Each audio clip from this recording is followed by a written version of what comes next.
Hey everybody, Nicholas Snow here. Welcome to Outinerary, where we're spotlighting out in this world travel. Well, what does that mean? Well, members of the LGBTQ community, add the plus in there, a lot of us love to travel, and there are many places where we can travel and we can be ourselves, and there are other places where we can travel and our lives may be in danger. That's the reality of the lives that we're living today and the world in which we're living. So I created Outinerary to spotlight out in this world travel and everything that entails. I'm really excited because on the show today, I have Audrey Hickey. And yes, a tourism related business may wish to target LGBTQ plus travelers, but how do we know they don't just see us as dollar signs, but have our true interest and well-being at heart? Well, on today's itinerary, Audrey Hickey, an out bisexual who confesses to being a frequent traveler and occasional shopaholic, explains how she's made it her mission to connect LGBTQ plus and allied businesses with LGBTQ plus customers. So that's what's going to happen on the show today, and I'm very excited about that. If you happen to be watching live and you comment during the show, then the good news is I can curate your comments and put them right into the live broadcast if you so choose. So stay tuned because I'll be back with Audrey after this.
There are 5 different programs on PromoHomo.TV. Outinerary is one of them. On the first episode of Outinerary, which premiered within the last 2 weeks, I featured a very interesting panel of guests that have all different connections to the travel industry.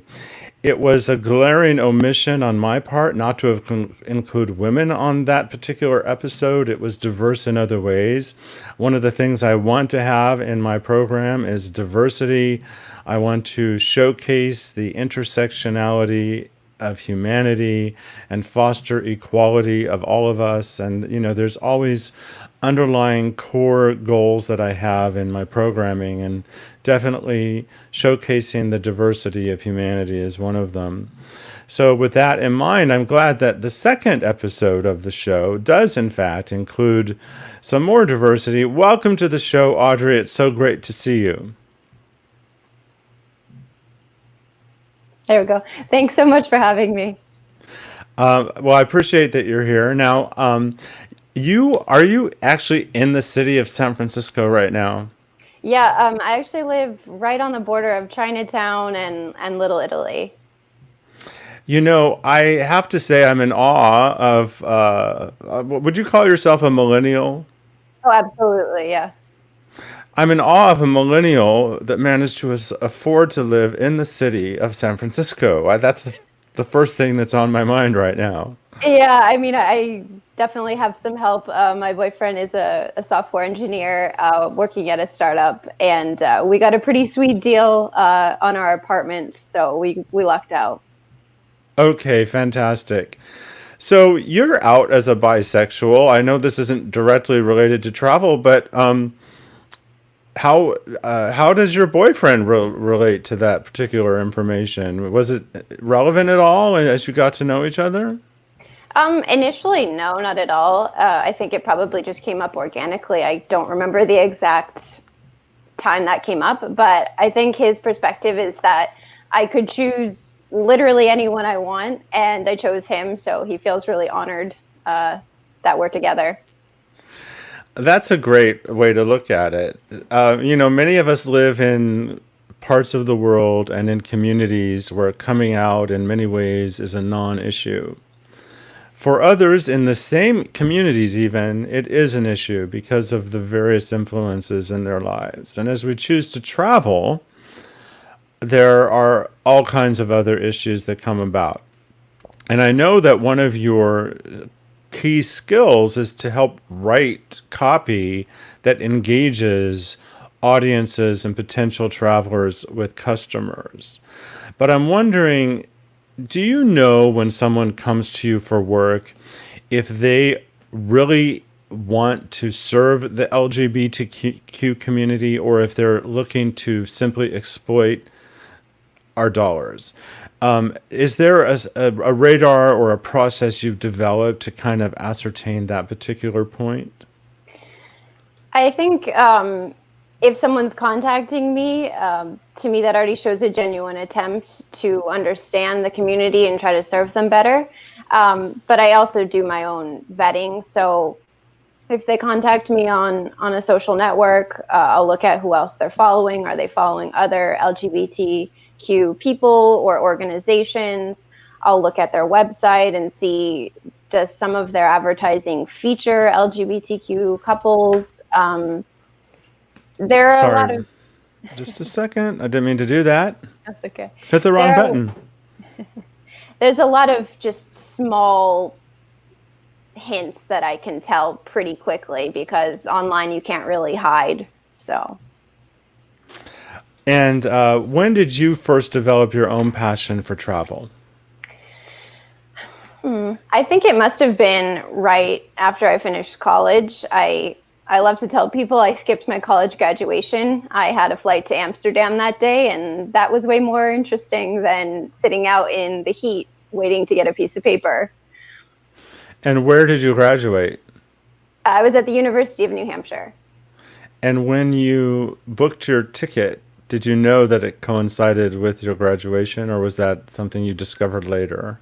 No, I think it wasn't intentional, but there must have been a good price that day, and I said, why not? I was sort of done with school at that point, so the travel option seemed much more appealing. Okay. And then how did you decide to work full time professionally in travel? It's been sort of a long journey. I'll try to give you the cliff notes, but I have been living and working abroad for 5 years. So I spent a few years in France as an au pair and studying French. And then I spent a year in South Korea teaching English. And then most recently, I was traveling around Eastern Europe teaching English online. So travel's always been a big part of my life. And parallel to that, I've done a lot of writing. I've had 2 blogs. I used to write some freelance work for other travel sites. So recently, I've finally brought those 2 aspects of my life together to create what I'm doing now, which is writing for travel businesses. On the premiere of this show, among my panel were people of color, and there was a black journalist who commented that he didn't see himself reflected in travel marketing.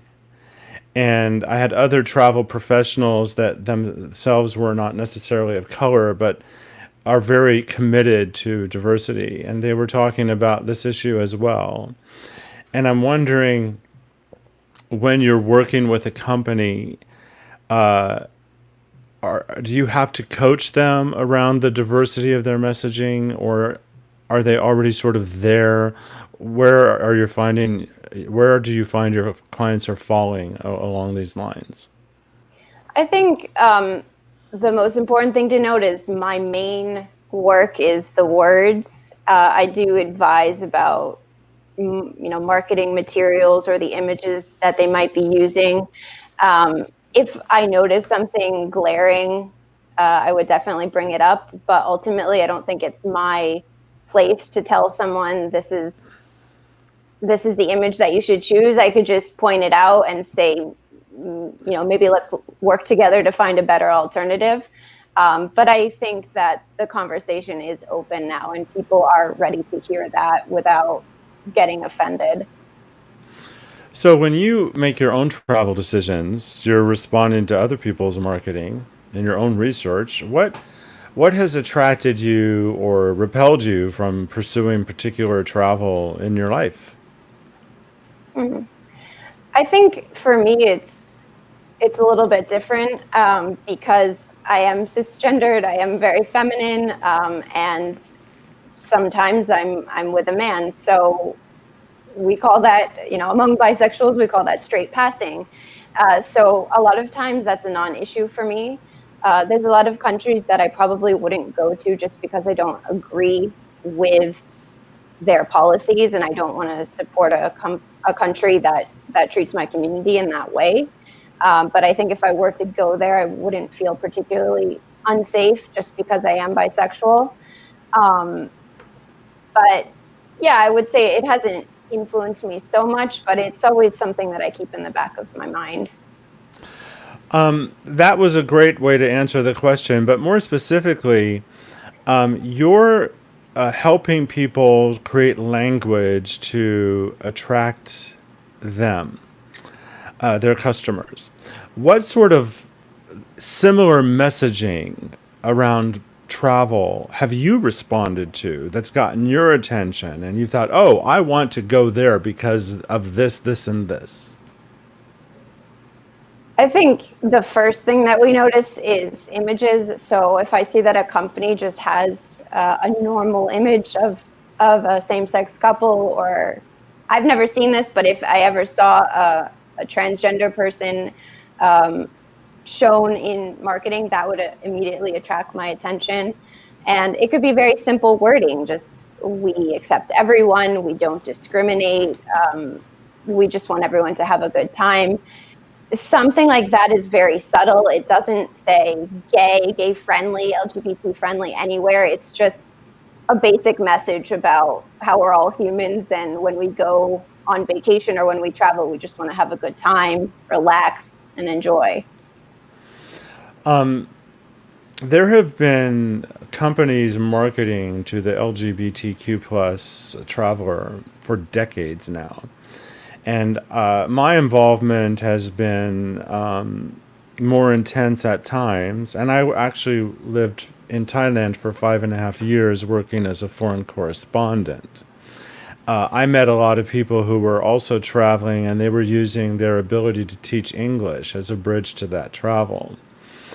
But initially, a company's idea of marketing to the LGBTQ plus community in the era of the internet, when the internet came around, was to maybe come up with a custom URL and a custom landing page.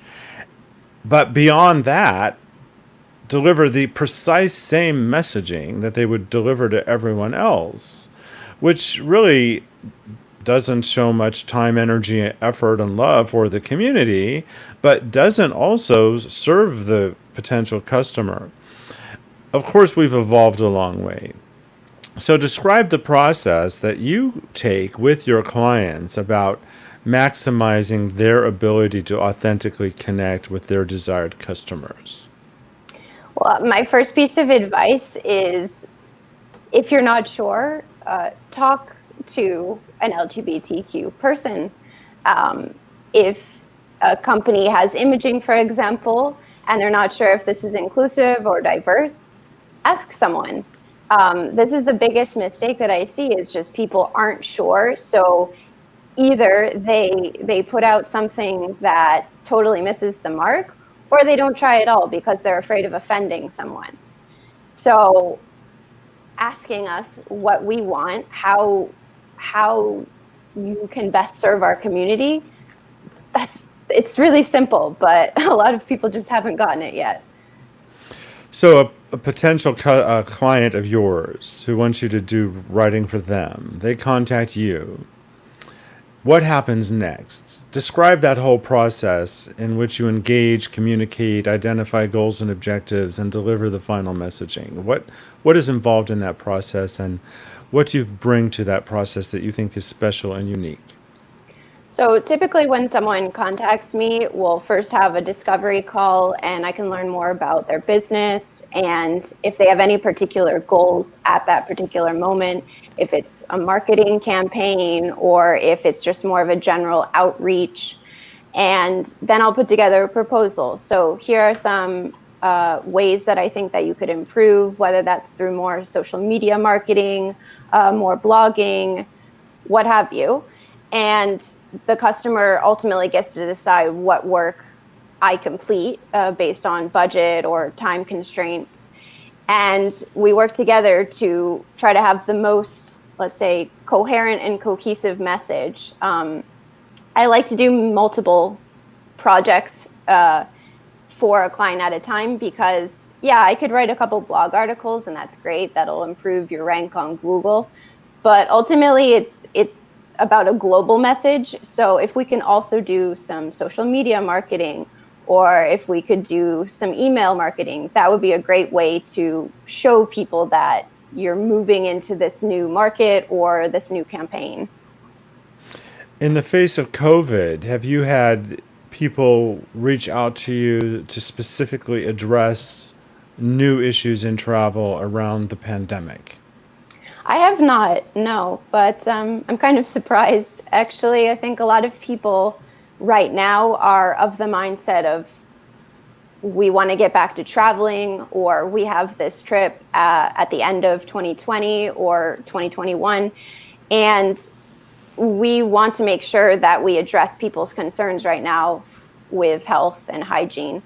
So it's, to me, seems like people are sort of skipping over the current crisis that we're going through, and they're like, okay, how do we pivot towards the next trip that we have? You live in the Bay Area, in the city of San Francisco, one of the first communities to lock down in the pandemic, followed within 2 days by the city of Palm Springs, where I live, and then I think within a week the whole state was locked down. Yeah.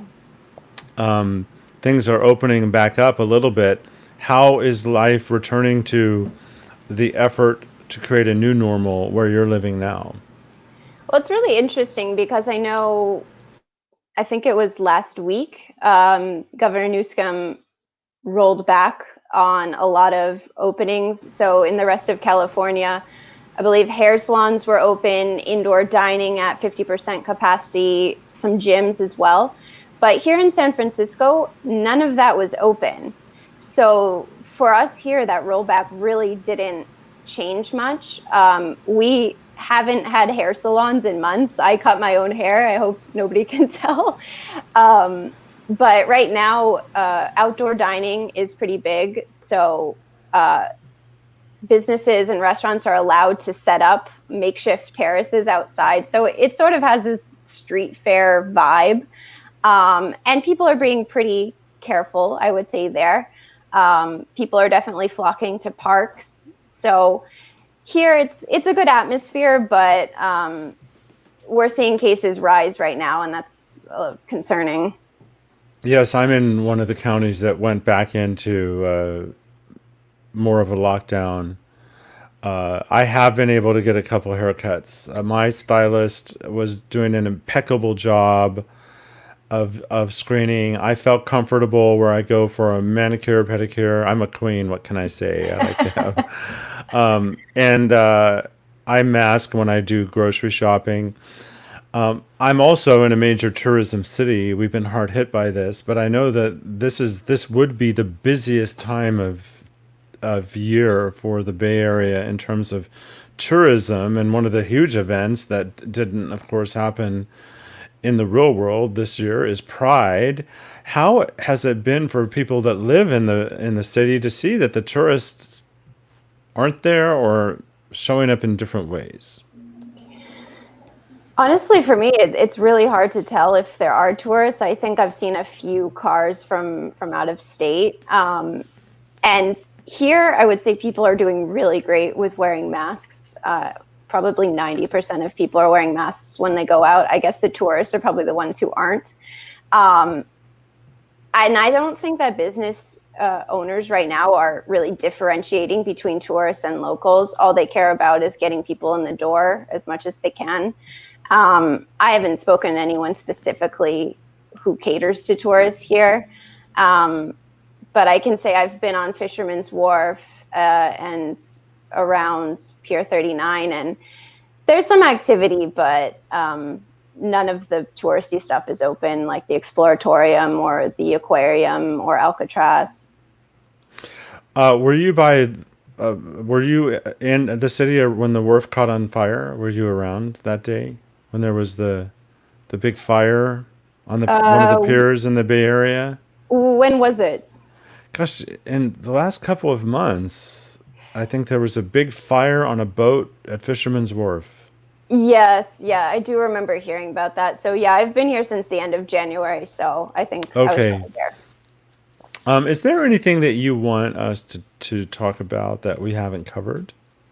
Well, just some tips if you are an LGBTQ person and you're trying to decide who to book with, or who's advertising to follow in general, not just with travel.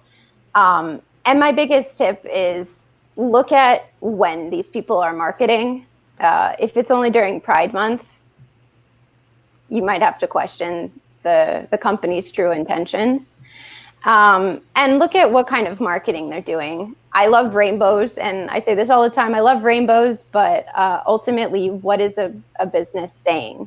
It's not shouting loud and proud. It's not putting the brightest rainbow out. It's actually genuine messaging. Like, we care about your community. We know that you have different needs, and we're ready to accommodate you. And we're just happy to have your business. It doesn't really matter that you're LGBTQ. And also, for bigger companies, look at the Human Rights Campaign stats. I know it involves more research, but I really believe in supporting companies that are doing things internally as well as externally to support their LGBTQ employees. Any more? You don't have to stop. No, I think my final one would just be listen to what people say, and look at what they do. A recent example of this was Hallmark Channel. I don't know if you remember this controversy from, I think it was around the holiday season. They had a commercial featuring a lesbian wedding, and there was a kiss, and all of the conservative groups said, "Oh, this is an abomination. How could you put this on TV?" And Hallmark kind of folded and capitulated, and then the LGBTQ community and our allies came back and said, you know, you said that the reason for taking this off was because it doesn't conform to your network guidelines, but you also had a straight couple kissing, so what are you talking about? And eventually they did put it back on the air, but for me, that sent a really big message about their authenticity. It sounded like they just wanted to please whoever was shouting the loudest. I heard something today. So, yes. All right. I just wanted to throw this out. So, I just Googled it because it's being reported. But Out Magazine is one of the outlets that is reporting that the Hallmark Channel will include LGBTQ plus stories for 2020 holiday. I did hear that, and I say that's great. I'll see what that looks like, but I'm not holding my breath. I've sort of lost my faith in Hallmark, to be honest. Really? Yeah. Well, we'll see. It takes Yeah. time to earn trust, and if you lose it, you may not ever earn it back. But we'll see, and perhaps I'll report about it. Audrey, I really want to thank you for taking the time to be on the show today. I appreciate your expertise, your insights, your own personal, unique experience. Is there any final word? My final word would just be if you're a travel company and you're looking to reach our audience, it's not as difficult as you think. Some really small changes to the wording on your website or your imaging could make a huge difference. And our community loves to travel, so you could be making a lot more money if you hit the right note with us. So if you need any help with your messaging, I'm your girl. Now, what sort of travel do you hope to be doing? What is your vision of travel in your own life, given what we're facing in the world right now? Well, I was really excited to be on the West Coast. I grew up in New Hampshire, and I haven't spent a lot of time on the West Coast, so I was hoping to visit some national parks, Yellowstone, Grand Canyon, maybe Glacier as well. And that might be a good alternative for keeping my distance, but still seeing some of the country that I haven't. Well, please come back on the show again and report on some of those travels. Will And do. once again, I appreciate you taking the time to be here today. Thanks so much for having me. Thanks again.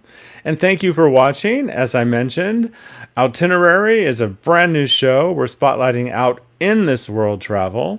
And I want to showcase a lot of diversity of humanity in all of my programming. So if you think you're right for one of the shows, check out PromoHomo.TV for more information. And I'll see you next time. Bye-bye.